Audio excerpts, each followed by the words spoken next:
Hi, everyone, and welcome to the Contour community meeting. This is the last Contour community meeting of the decade. It's crazy. We're closing in on 2020. So, yeah, super excited. Super happy to have you all here. And we're going to cover a bunch of stuff today. One of the first things that we want to talk about, though, is KubeCon. So we were there, and of course, we were there with roughly 12,000 of our closest friends over in San Diego.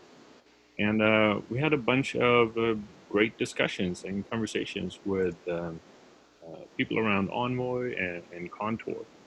So I know Steve and Nick, you were at EnvoyCon. Do you want to speak a little about your experience there?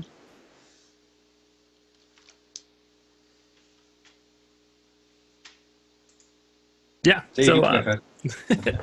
Yeah. So Nick and I both we both had speaking slots there at EnvoyCon. So we had a lot of fun. I know Nick's talk got a lot of nods and head bumps from customers there, as well as or users, as well as the Envoy team themselves, who ran into the same problems that we had run into around what Nick's talk was about. So which is interesting. So I talked to a lot of people. A lot of people I had conversations with seemed to be new to Kubernetes and to like Contour in the world. So folks were interested in, what should they use? How do they get traffic into their cluster and that sort of thing? Being that, we write an ingress controller, it was interesting for them because they're just from the new standpoint. So that was cool. A lot of good talks. All the talks are online, which is interesting. So you can go look at, if you missed that day or not, they're all there, which is fun to go watch. I don't know if you had to add, Nick. So for me, it was interesting to give the little talk. I gave a talk about what we changed, what we configured in Envoy to make it an edge proxy. As Steve said, there was a lot of people who obviously were doing a similar thing. And I got a bit of feedback from some of the core maintainers as well. I'm saying, oh, did you know about this part of the documentation? Could you please check it out and PR any updates? Which is still on my to-do list. I haven't got to that yet. Yeah, it was really good. Yeah, it was a lot bigger than I expected, I guess. And crowd-wise, there's probably 300-400 people, I think, there just at EnvoyCon itself, which I thought was great. So it's EnvoyCon was big. It was good hearing too from the maintainers about where things are going with the XDS API. The V3 is coming in December, and they promised the backport fixes into V2 on that journey to help people migrate. I think they're going to leave that open for a year, so that'll be a direct impact to Contour itself when we start moving towards that new API. Users of Contour shouldn't really notice it all that much, but in terms of upgrading from certain versions of Envoy, it may become an issue. I think that there's going to be a lot of sustaining work for Contour because they're going to be issuing a new major version of the XDS APIs every year.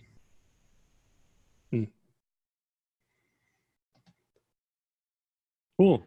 And I would say we met a lot of users from well-known companies, frankly, that are deploying Contour in pretty significant ways, and that was just exciting about hearing their experiences. So That's great. So we did EnvoyCon, and then we had KubeCon for several days. Lots of. So at KubeCon we had demos of Contour at the VMware booth. Of course, we had a community lunch as well, where we had a community member join us for the lunch and chatted there. So that was really nice. Did you have any other comments or conversations that you had with users of Contour throughout the conference?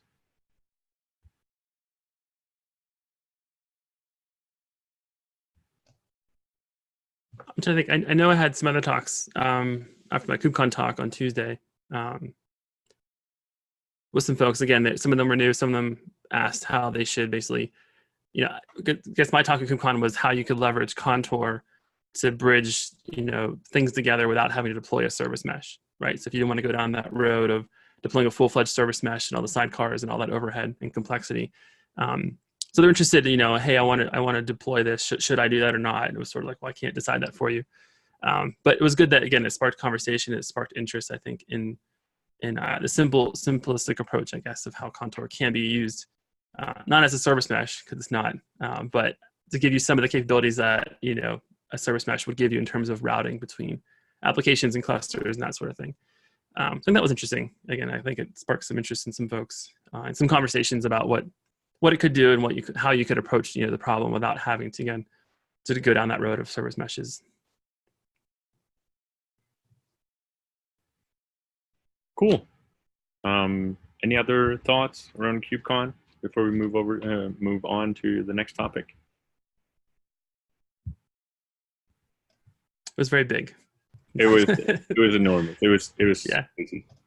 But it was cool seeing everyone. The keynotes were great. I think it was a good show. It was good to catch up with everyone.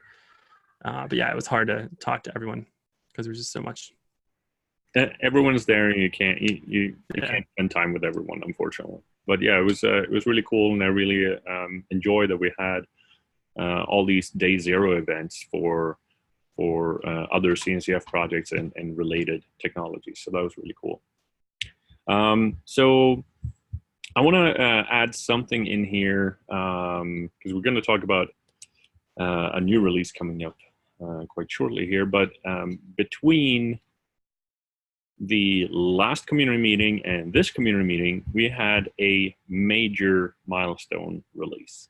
We had the 1.0 release of Contour. So I just want to, again, applaud the team here for making that happen. Really, really awesome job. Super, super fun to be a part of this journey with you all. Have you... since we have everyone on the call here, can you talk a little about how the reception has been of 1.0? Have you had any good feedback? Any terrible feedback?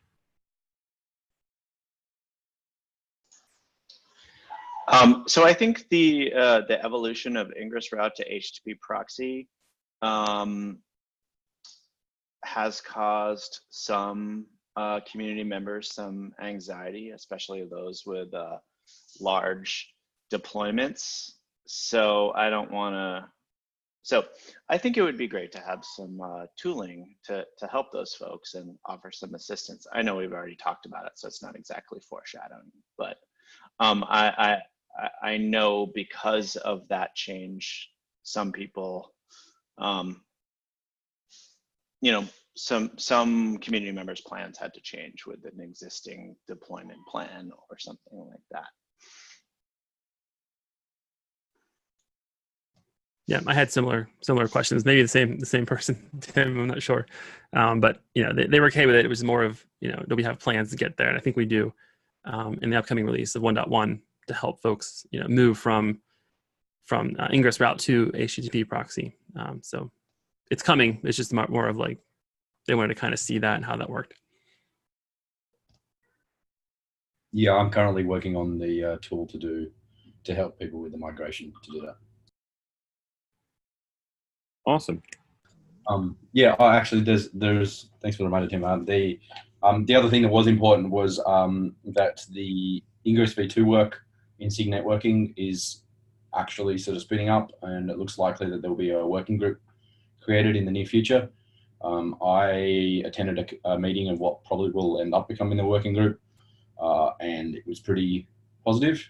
The Ingress v2 spec takes a couple of cues from some of the stuff we've done in Contour with delegation, and I walked them through how we changed from delegation to inclusion and why, and a few other problems that I saw with the v2 spec. Everyone was happy to hear what I had to say, and it was great to hear what everyone else had to say. We had a meeting with, so it was maintainers from Contour, i.e. me, the Nginx Ingress controller, Kong, Istio, and then the sort of Google people, the SIG networking people who are running it. So pretty useful meeting all in all.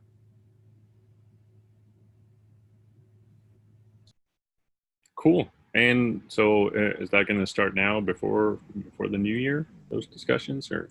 I haven't heard anything yet from everyone's still recovering, I think, between KubeCon and Thanksgiving week and all that sort of stuff. I would hope sometime this month that, you know, we should hear a little bit more, but I would guess that the working group won't be properly spun up until the new year. And writing their There's an CFPs email today. from Bowie about it. Don't forget Yeah. that. Yes, and everyone's writing their CFPs today. That's true. By the way, so there's another effort that's happening around CNCF, which is the SIG networking. I don't know if are you guys familiar with the CNCF SIGs at all? So what CNCF did, they basically realized that, you know, everything is kind of concentrating around Kubernetes. And it became problematic because a lot of the decisions, the scope was really targeted for Kubernetes, and you know it wasn't good for the ecosystem because CNCF is more than just Kubernetes. So what they started doing, it's been quite a while now, but those SIGs are basically starting to form slowly. They created special interest groups around different areas. For example, the runtime, the security, the storage, and networking also got its own SIG as well. I'm wondering if it's worthwhile for some of us to be involved in SIG network, and I'll paste a link here to the chat. This is the, oh, there it is. Jonas posted it. So there you go, Jonas. So I'm wondering if it's worthwhile for one of us to start participating, and I'm assuming, Dave, you raised your hand there a second ago. So. Yeah, my name is down for that, but nothing's happened yet. I thought they are meeting on a monthly cadence, if not bi-weekly. Is that, I mean, nothing has happened. Oh, really? Okay, so Matt Klein is supposed to run that. I wonder, you know, I mean, they have they have a scheduled agenda. I don't know why they're not meeting, but I'm subscribed to everything that can be, but nothing has happened. Okay, So the answer is yes, I'm involved, but nothing's happened. Nothing's happened. Okay. I'm wondering if some of the, you know, as part of that working group that's working on Kubernetes V2 ingress, that Nick is kind of participating, I'm assuming some of those things will eventually bubble up to SIG network as well. But yeah, if nothing's happening, then I guess the good thing is that the good folks from Envoy are driving that SIG, which is, I guess, a good thing for us. Yeah. I'm waiting. Like, we're ready to help. They just, like, nothing's happened yet.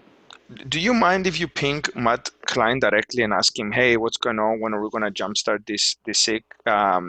It might be that he's so overloaded that he doesn't have the time or the resources to do this, and we could potentially even pick up a more of a leadership position here. Okay, I can do that for him. Looks like there's a PR for the SIG network charter proposal in. It's linked from the meeting notes, and that's the last thing that's been done, November 7th. But it's still open. There's nothing there yet. It's still forming. So yeah, Dave, you're absolutely right. Nothing has happened.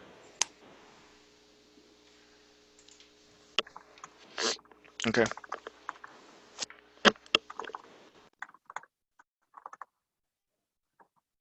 All right, so let me share my screen with the rest of the agenda here for today. So next up, we got Contour 101. Who wants to chat about that one? I can do that. So I guess Contour 1.1, the main things are what we've listed there. So Envoy, new Envoy update. We probably need to decide soon whether the ordering in which we release Contour 1.1 versus Contour 1.01. Because Envoy 1.12.2 is not going to drop until next week. The other main things in Contour 1.1 are the prefix rewrite support, which is the last major missing feature that we brought over from the ingress route. And the there's a bunch of test cases and kind of corner cases that Dave has fixed around TCP proxy. Is that volume a little better? Yes, yeah, it it's is. just Yep, it just dips to nothing. Well, while you're talking, it just drops out.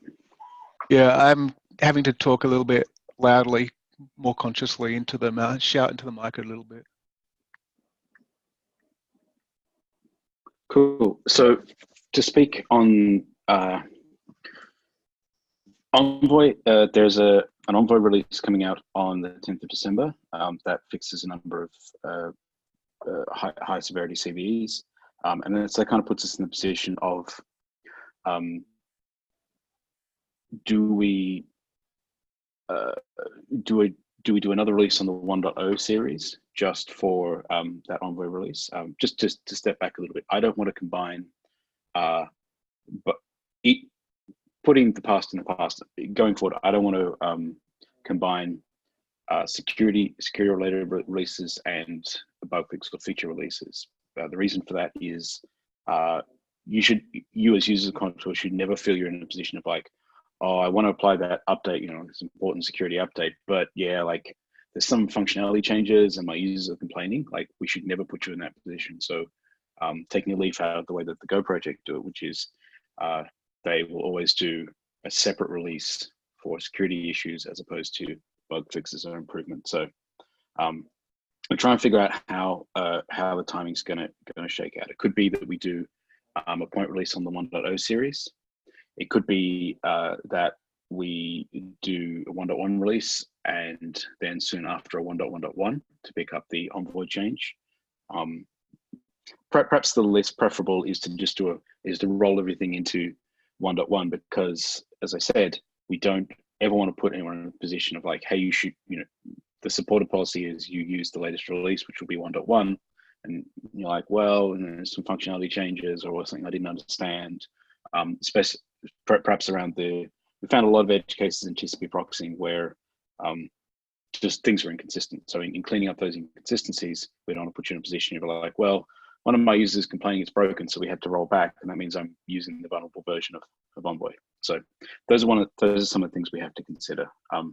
There's a slight phase ordering issue that when we get together internally to chat about this is actually after this meeting. So ideally, it should have been the other way around. We could have had a better answer going forward. But just to be aware that we're totally on top of the Envoy situation. We've made all the changes we need to in the product to accommodate Envoy 1.12.2, and as soon as those bits are ready, we're going to be ready to roll out with the release. Cool. Thanks, Dave. Awesome. Thank you. Is there anything else regarding Contour 1.1 that you want to talk about here?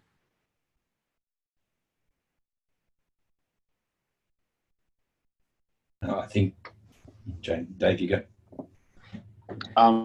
It's a fairly, it was, what am I trying to say? The goal of 1.1 is not to set the world on fire. The main goal is to pick up some of the things which we didn't get done for 1.0, and also to put us in a place where we can continue to deprecate ingress route and get it out. That's always been the plan, because there is enough confusion with the number of different ways you can talk about ingress. I mean, there are two from this. There are two from the CNCF. There'll be 3 by next year, and potentially 4. We have 2 of our own. So even though we'll always support all the things that upstream do, also cognizant that 6 different ways to talk about the same thing isn't very beneficial for anybody. So for things which are deprecated, which are not going to get new development work in them, we want to make sure that we have a path to get you off them onto HTTP proxy, and that's part of what Nick's been working on.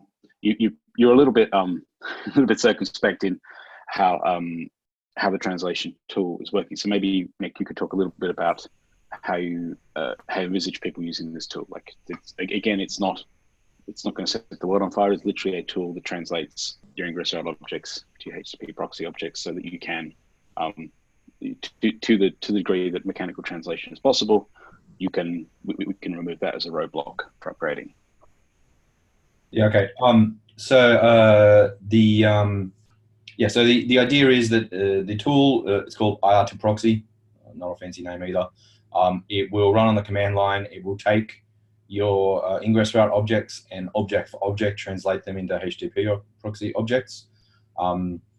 There are most things, like as Dave said, once we've finished making sure that that HTTP proxy is feature complete with respect to ingress route, then we should be able to support all the features. There are some sort of edge cases where it doesn't match well. So in that case, the tool will just warn you. Most of the time it'll still give you a HTTP proxy, but it'll warn you and say, I couldn't do this. You know, the way that you've done this in ingress route doesn't work in HTTP proxy. Ideally, the idea is that eventually it should point to some documentation as well. Right now, obviously, it just logs errors. So the intent is that for a corpus of ingress routes, you'll be able to run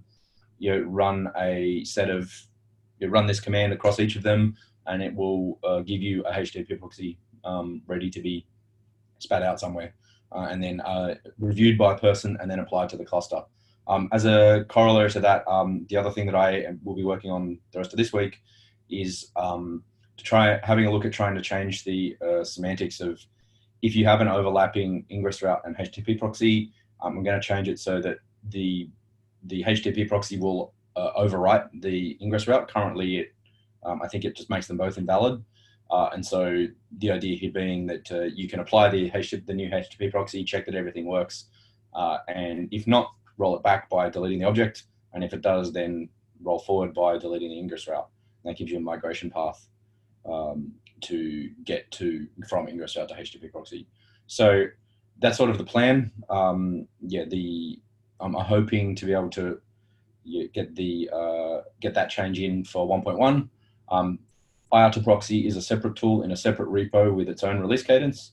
So there's no sort of tie there to 1.1 aside from the fact that trying to get some changes in so that the tool will work better. But aside from that, the tool should be able to come out when it's done. TM.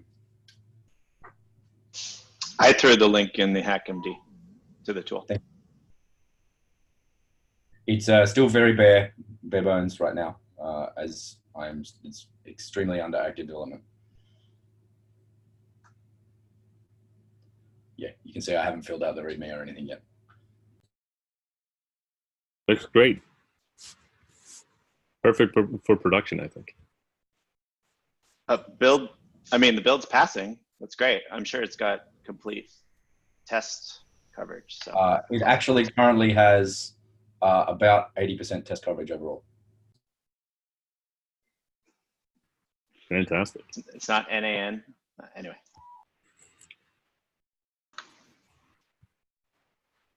All right. So that's pretty much all the stuff. Yeah, sorry, I was just going to say, I go think ahead, that's go ahead. all the prepared notes we have.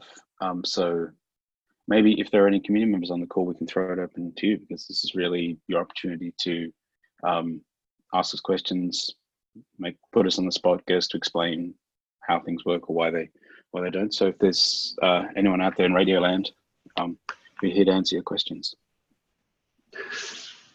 Hey, it's Brett here. I just wanted to touch on that point Dave made about the security updates and how that would work with the supporting the current latest. Are you looking to, support maybe the N-2 just for security updates, so then they don't have to choose between feature and security? Are you looking to do that sort of thing, or any ideas on where it might go?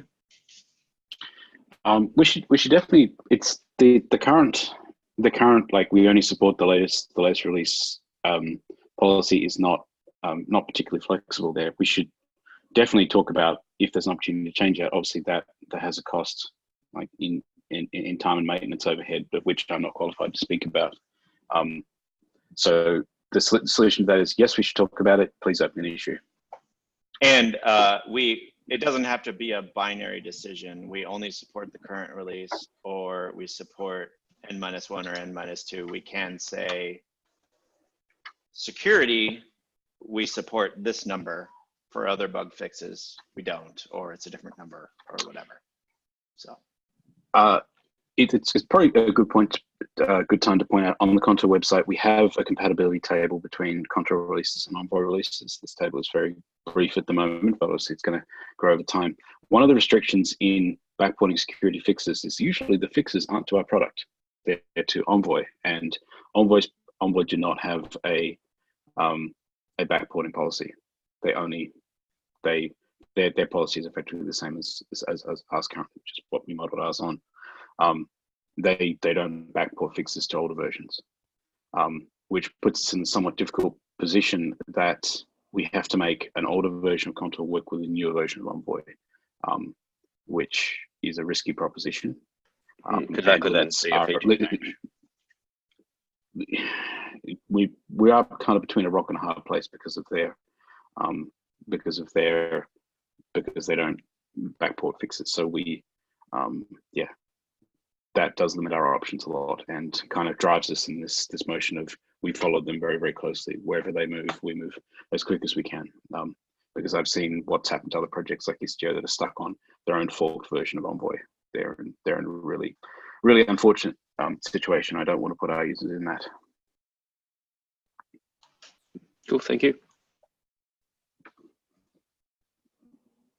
So thanks, Brett and Peter, for coming today.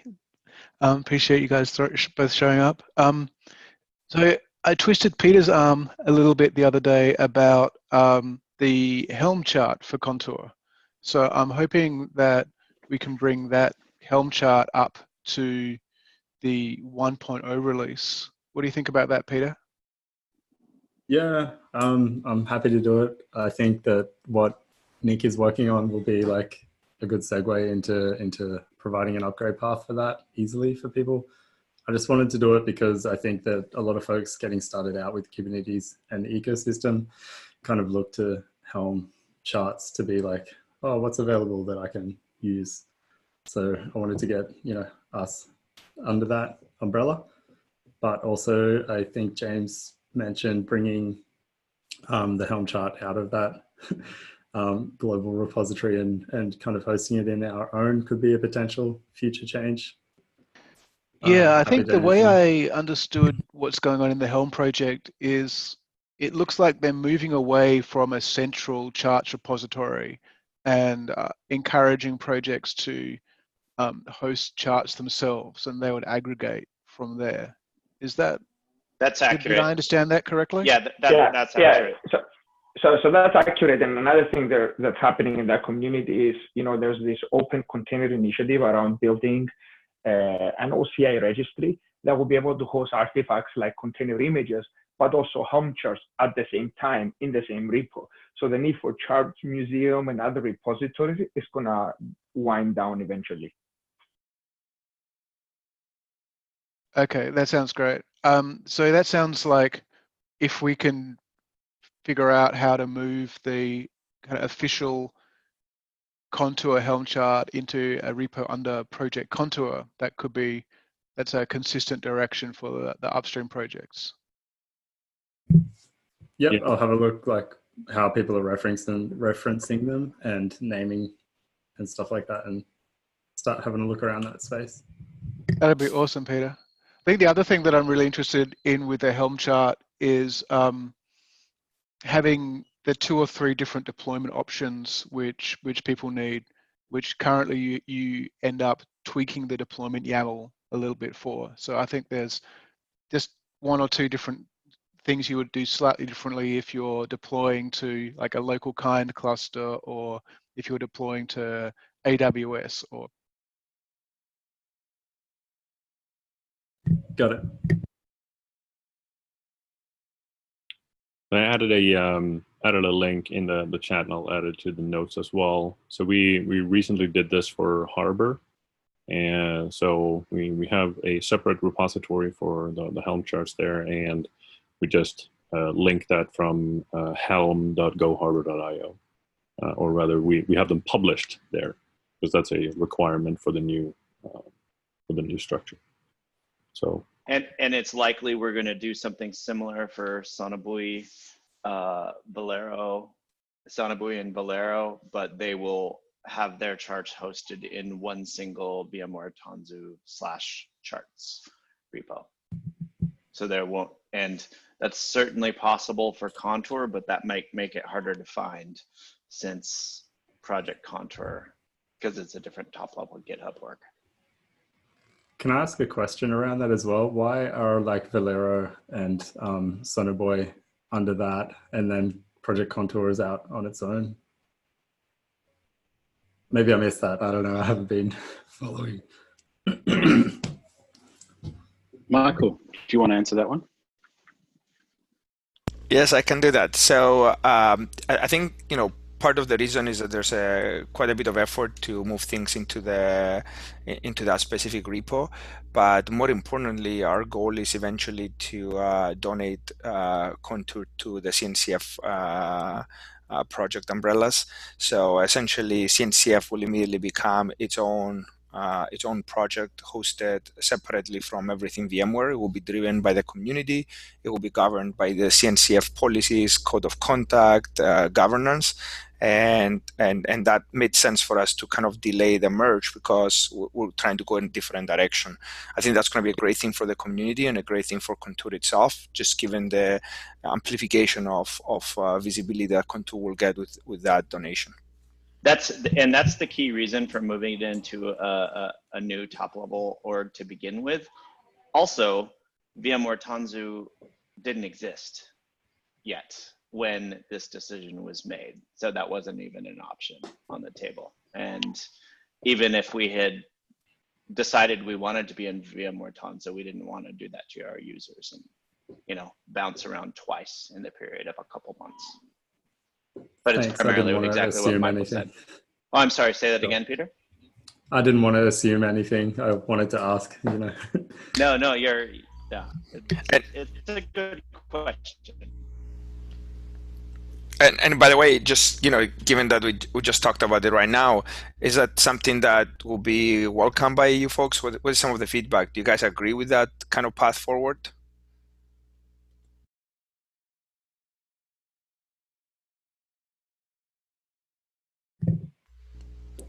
Michael, are you asking like everyone or me? Oh, let's start with you. And I know the folks that work on Contour love it. I want to see you. Yeah. For sure, yeah. I think it's a good position. And my bad, because Nick just told me that everybody here is VMware. I didn't know that. I thought that Peter was not. I'm sorry. That's okay. Wear your VMware hat next time. No, I'm just kidding. You have a Porsche hat instead. Yeah. Which is all right. Cool. Well, thanks for explaining, Michael. I'm sorry I put you on the spot there. No, absolutely no problem.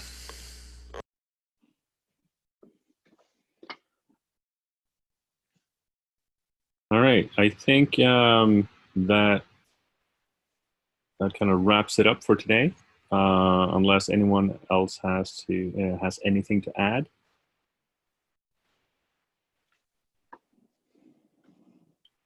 All right. Well, thank you everyone for joining, and yeah, thank you all for this decade of Contour. Looking forward to continuing these meetings in 2020. Have an awesome rest of your week, everyone, and chat on Slack. Okay. Bye. Thanks, everyone. Good one. Have a safe Christmas.